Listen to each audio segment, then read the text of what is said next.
Hello guys, welcome to my channel. In this video we are going to discuss about the 3D array, and if you don't know about 1D and 2D array, you can check the link in the description. I have already made a video on that.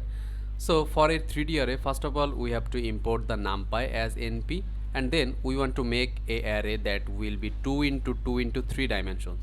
The last 3 is for column, the middle 2 is for a row, and the first 2 is for dimensions.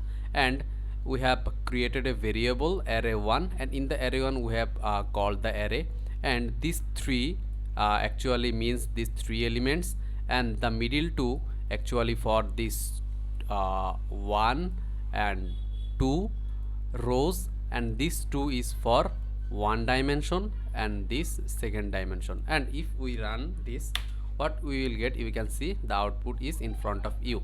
So this is how we can make a 3D array actually, that is 2 into 2 into 3 dimensions. And now we want to make a array that will be 2 into 3 into 3 dimensions. This 2 is for, I am repeating it, for the dimensions. Here you can see in the previous we had 1 dimension and 2 dimension, and we had 2 rows for each dimensions, and now we want to print 3 rows. Okay guys, and we had 3 columns, and in here we also have 3 columns, and the column is 1, 2 and 3.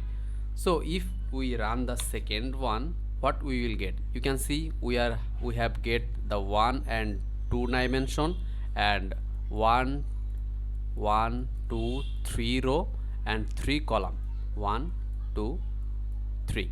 So this is how you have to create a 3D array in Numpy. So this is all for today guys. If you are new to my channel, please subscribe my channel. Thank you for watching this tutorial guys.